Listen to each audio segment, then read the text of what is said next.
эртний шилжүүлэн суулгах мэт засалт шаардлагатай эд нийцлийн лабораторийн тоног төхөөрөмжөл 2 тэрбум 20 сая төгрөгийн зардал хэрэгтэй юм тий гэж гарсан сая тий. За тэрийг тэгээд бид нар юунаас шийдье. Нэрийг бусад дэмжиж баярлалаа. За. Гол нь бас хавдар хэрэгтэй хавдрын хавдрын эрт оромжлогоо тэгээд үд дэсийн шинжилгээнд За техникийн үзүүлэлт бүхнүүдээ гаргаж ирээд техникийн үзүүлэлт хүн шаардлагатай. Тэгээ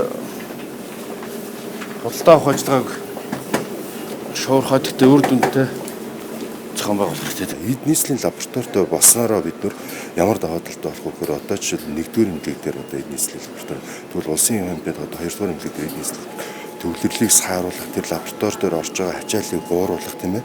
За мөн одоо бүр эд нийслэл эртний шилжүүлэн суулгаж байгаа бусад одоо эмнэлгүүдийн одоо сорьцыг хэмжээний шинжлэх ийм бас давуу талтай болж байгаа маа. Улсын хэмжээнд бас бүсчилсэн байдлаар бид нар 100 аймаг, 105 аймаг, алсгцсан 3 дүүрэг, Баянзүр Сүхбаатар дүүргийн ард иргэдэд үйлчилж байгаа энэ лабораторийн маань хүчин чадал төдийн хэмжээгээр нэмэгдэнэ.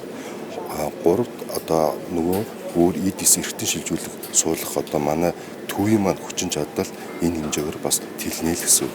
Бид нар одоо хэдийн хэмжээний одоо нийслэлийн лабораторийг бид нар өөрсдөө хэмжээний одоо лабораторио ашиглаж явах тусна одоо гадагшаа явж байгаа сорьцоо хэмжээний авч үлдэх юм те. Иймэрхүү даваа талууд нь маш олон байна.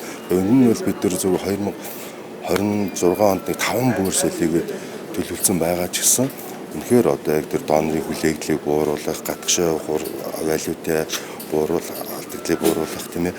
Зөв нөгөө 1-р эмнэлэг болон хавдар судлалын үндэсний цэргийн зөв эмнэлэг одоо бас бүр шилжүүлээ суулгацсан.